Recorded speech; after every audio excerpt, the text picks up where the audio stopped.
Welcome back to the deep dive. Okay, so I want you to imagine something for a second. You're coming home. It's been a long day. Maybe you went for a run just to clear your head. You're tired. You're all sweaty. And all you want in the world is a hot shower and your own bed. You walk up to the front door of your forever home, the place you've poured your soul into. You slide your key into the lock and nothing. It doesn't turn. It doesn't fit. That tiny, jagged piece of metal that basically grants you access to your entire life is suddenly just a useless piece of scrap. That is such a visceral fear, isn't it? It's not just about being locked out. It's about being shut out of your own existence. Yeah. And that is exactly where we're starting today. We are tackling My Husband's Wife by Alice Feeney. And let me just tell you, if you think you know where this story is going just from the title alone, you are so wrong. This is not just some domestic thriller. It's like a psychological demolition derby. We are going to unpack a narrative that is built entirely on lies, on revenge, and on this terrifying idea that your identity is actually way more fragile than you think. It's a perfect selection for us because Feeney is doing something really, really interesting here with the whole concept of the unreliable narrator. I mean, usually you have one person who's lying to you, right? In this book, the baseline reality is the lie. The opening mantra of the book is literally, everybody lies and everybody dies. And she means it. So we have a massive stack of notes here. We've got character profiles, a timeline of events, even some legal breakdowns of property law, which I did not expect to be relevant, but they totally are. And our mission today is to make some sense of this chaos. We need to figure out not just who is lying, but why these people are so fundamentally broken. Now, we should probably just warn everyone right now. Yeah. We are going to spoil everything. We have to, really. In order to understand the architecture of the story, we are going to take the entire engine apart. Completely. So let's go back to that doorstep. The protagonist, or, well, at least the woman we think is the protagonist, is Eden Fox. She's at the door of her house, Spyglass, down in Cornwall. Key doesn't work. She knocks. And this is the moment the nightmare really, truly begins. Because the door opens, and standing there is a woman. But not just any woman. No. It's a woman wearing Eden's clothes. Specifically, her black velvet dress. She's wearing Eden's perfume, she's wearing Eden's wedding ring, and the most chilling part of it all, she looks like Eden, but better, more polished, calm. That better version detail really got me. It's like the uncanny valley, but in your own hallway. Eden is just standing there in her sweaty running gear, probably smelling like, the outdoors, and the impostor is just pristine. And then the husband appears. Harrison. This is the absolute pivot point. In any normal world, the husband says, "Who are you? Get out of my house." But Harrison, he puts his arm around the stranger. He calls her Eden, and he looks at his actual wife of 10 years and delivers the line that ends her life as she knows it. "I don't know you. Please leave." I genuinely had to pause when I was reading there. It's so audacious. I mean, how do you even process that? It's gaslighting, sure, but it's gaslighting on, like, an industrial scale. It's reality erasure. Well, and look at the optics of it. Feeney is so clever with this setup. You have Harrison Wolfe, this wealthy CEO, standing in his expensive home. He's calm and collected. You have this new Eden beside him, looking the part of the perfect doting wife. And then you have the real Eden screaming, frantic, no ID, no phone, looking, frankly, completely unhinged. If you were a neighbor just looking out the window, who would you believe? I hate that you're right. I'd believe the guy in the suit. And that's exactly what happens when the police show up. Enter Sergeant Luke Carter. Oh, poor Luke Carter. Eden calls him a child police officer. And, she's not entirely wrong. He's young, he's handsome, and he is completely out of his depth. He walks into a master class in manipulation. He really does. And Harrison plays him like a fiddle. Harrison spins this whole story that the real Eden is just some mentally unstable woman who has been stalking them. And because Eden has nothing on her, no wallet, no keys, she has no way to prove she is who she says she is. And think about the implications of that for a second. We carry our identities in our pockets. Without your phone, your driver's license, your keys, you are just a physical body. You have no history that you can prove. So Carter sees a hysterical woman and a calm homeowner. He threatens to arrest Eden. So she literally flees into the night to avoid being thrown in a cell for trespassing in her own home. She's been stripped of everything, her shelter, her marriage, her name. But she has one card left to play. She's an artist, right? A painter? Yes, and not just like a hobbyist. She has a big exhibition opening that very night in the village gallery. So her logic is pretty sound. I'll go to the gallery, the owner knows me, the village knows me, I'll crash the party, and I'll prove I'm Eden Fox. It's her lifeline. And this is where the plot turns from just a domestic dispute into a complete identity theft thriller. She gets to the gallery. She's looking through the window. She's cold and miserable. Inside, it's warm. There's champagne flowing. And who is standing in the center of the room giving a speech? The impostor. Mary. Mary is accepting applause for Eden's paintings. She's telling little anecdotes about her art. And Harrison is standing right there, just beaming with pride. That scene broke me a little bit. It's one thing to steal a house. It's a completely different thing to steal someone's creative soul. To have a stranger accepting credit for your work while you're watching from the cold, that's just sadistic. It creates a total seal on the trap. It proves this has been planned for a long, long time. Yeah. You can't just improvise an art exhibition. Mary has studied Eden. She knows the speeches. She knows the mannerisms. It's a full performance. So Eden is out in the cold, effectively erased. But, okay, we need to shift gears here because this story doesn't just stay with Eden's perspective. We get introduced to a character who, honestly, steals a show for me. DCI, Olivia Bird. Or Birdie. Birdie is a fantastic creation. She's the absolute antithesis of the polished, fake world that Harrison lives in. She's covered in tattoos, she rides a scooter, she has a wolf dog named Sunday, and she is just incredibly prickly. She's also the boss of Sergeant Carter, the same guy who just let Eden run away. And that dynamic is awkward. Awkward is putting it very mildly. They had a one-night stand about 6 months prior. Right. Carter is terrified because he's married, which we will definitely get to, and Birdie is his superior officer. But Birdie has much bigger problems than some office romance. Right, and this is where the story gets really heavy. Birdie is dying. Yeah, she has multiple tumors. The prognosis is just not long. This is absolutely crucial for understanding her behavior. She's returned to Hope Falls, her childhood home, not to build a career, but to close the book on her life. She has a sort of nihilistic fearlessness. She doesn't care about police protocol or being polite. She's a woman with a deadline. And she has a really weird connection to the house, to Spyglass, right? It's not just some random crime scene for her. No, it's ancestral. Birdie is the granddaughter of the previous owner, a woman known locally as the woman who died twice. Okay, you can't just drop the woman who died twice and move on. What is that about? It's a bit of local Gothic folklore that just sets the tone perfectly. Birdie's grandmother was believed to be dead. She was buried, and then she effectively woke up, escaped her grave, and walked all the way back to Spyglass, missing a finger. It establishes Spyglass as a place where the boundary between life and death is thin, where things and people come back when they really shouldn't. Which foreshadows so much. Okay, so we have a dying detective investigating a woman who has been erased. And then we have Harrison. We need to talk about his company, Thanatos. I was hoping we'd dig into this. Thanatos isn't just a cool tech name. In Greek mythology, Thanatos is the personification of death. Harrison is the CEO of a company that uses AI to predict people's death dates. Which honestly sounds like the most depressing startup idea in history. But look at what it says about Harrison. He is a man who is obsessed with control. Death is the one thing humans can't negotiate with, and he's trying to build an algorithm to quantify it. He wants to know the schedule. He wants to beat the chaos. That is a brilliant contrast. You have Harrison trying to code his way out of mortality, and then you have Birdie, who is actually staring death right in the face and accepting it. Precisely. That philosophical clash drives the entire narrative engine. Harrison is running from fate, Birdie is running toward it, and caught in the middle is this completely bizarre charade at Spyglass. Speaking of the charade, we have to talk about the impostor. We learn her name is Mary Kendall. And she didn't just walk in off the street. No. Mary is a tragic figure, in a way. She was a care worker at the manor, a care facility nearby. But her connection to Spyglass is really deep. She was the live carer for Birdie's grandmother for 20 years. So she was changing sheets and spoon-feeding this old woman for 2 decades. Yes, and she had convinced herself that she was the daughter the woman never had. She believed that when the grandmother died, she would inherit Spyglass. It was her payment for all those lost years. But inheritance law doesn't exactly work on vibes, does it? No. The house went to the actual granddaughter, to Birdie. Mary got nothing. She felt robbed. She felt that the house was hers by right of service. So when she didn't get it legally, she was very, very open to other ways of getting inside. Which brings us to the moment where the book just flips the table on you. We've been reading this whole time thinking, poor Eden, her evil husband is gaslighting her with some hired actress.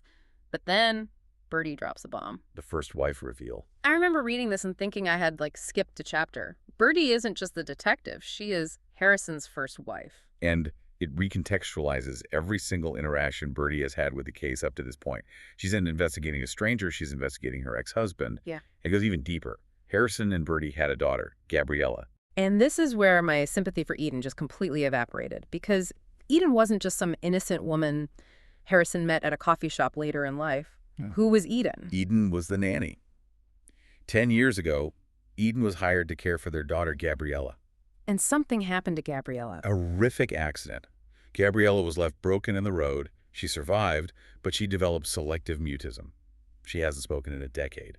And the revelation is that this happened on Eden's watch. But Eden didn't own up to it. No, she lied.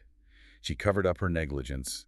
And worse, she used the tragedy, the grief, and the chaos to seduce Harrison. She drove a wedge between the grieving parents. She pushed Bertie out and took her place. So the victim shivering in the cold is actually the homewrecker who destroyed a family and left a child broken. It's a complete masterstroke by Feeney. Suddenly you realize that the gaslighting plot isn't just random cruelty, it's revenge. Calculated, long-simmering revenge orchestrated by the first wife, Bertie, the husband, Harrison, and the impostor, Mary. They're all working together to destroy Eden. That changes absolutely everything. It's not, why is he doing this? It's, oh, wow, she deserves this. But I do have a question about the plan. If they hate her this much, why the elaborate theater? Why the actress? Why the fake clothes? Why not just divorce her? Money and control. Harrison has no prenup. If he divorces Eden, she takes half. And that includes his shares in Thanatos. He would lose control of his company, his life's work, his death prediction algorithm. He just couldn't stomach that. So he can't fire her. He has to make her quit. Exactly. They wanted to drive her mad. They wanted to make her feel so unsafe, so unsure of reality that she would either leave voluntarily, get committed to an institution, or just run away and never come back. They wanted to strip her of her assets and her sanity. It's psychological torture. They wanted Eden to feel the exact same loss of identity that Bertie felt when Eden stole her life 10 years ago. It's an eye for an eye. But, as they say, no plan survives contact with the enemy. Or in this case, with love. Ah, the Mary factor. Right. Mary was hired as an employee, an actress. Here is the script. Play the wife. Yeah. But Mary and Harrison spent weeks rehearsing. They lived in the house together to set the trap, and they bonded. Which, honestly, is just so messy. It's incredibly messy. Mary and Harrison actually fell in love. They decided they didn't just want Eden gone. They wanted to be together, for real. They wanted to take Gabriella and start a new life. So Mary went from playing the role of the wife to basically auditioning for the actual position. And meanwhile, we have Sergeant Carter. We kind of wrote him off as incompetent earlier, but he's actually doing real police work in the background. He starts noticing things at Spyglass that just don't add up. He does. And one detail he finds is so specific, I love it. The painted bookcases. Yes. Talk to us about that. Why is painting a bookcase a clue? Okay, so you have to understand British heritage property laws a little bit. Spyglass is an old, significant home. It likely has what are called restrictive covenants on the deed. These are legally binding rules about what you can and cannot change. You can't just knock down a wall or change a window. So it's kind of like a super strict HOA, but with the full force of history. Right. And the covenants at Spyglass specifically say the antique woodwork cannot be painted. Bertie knows this. It's her family home. Harrison knows this. He's a meticulous man. But Carter finds the bookcases have been freshly painted. Why? To hide a secret door, there's a tunnel. But the fact that Harrison broke a covenant, broke the law to paint them, is a massive red flag to Carter. It tells him that Harrison is desperate to hide something. It's a clue that just screams, I am panicking. And Carter also finds the phone. Eden's phone is hidden in a kitchen drawer. Which completely shatters the she ran away narrative. If you run away, you take your phone.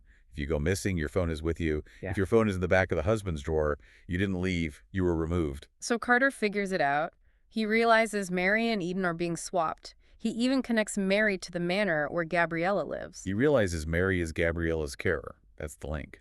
Mary isn't a stranger. She's the woman who has been raising Harrison's daughter while Eden was off playing the artist. So it's all coming to a head. We have the revenge plot totally exposed. We have the police closing in.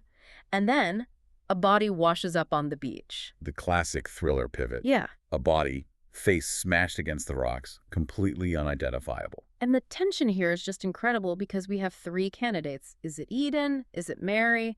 Did Bertie finally decide to, use her gun? We genuinely don't know. We know Bertie wanted Eden dead. She admits she fantasized about it. We know Harrison and Mary need Eden gone to start their new life. So we go to the showdown at Spyglass. Bertie confronts Harrison and Mary. And this is where the character arcs really, really land. Harrison reveals he has sold Thanatos, he's cashed out. And this is his redemption in a way. He uses the money to buy the local pub, the Smuggler's Inn, which used to belong to Bertie's parents before they lost it.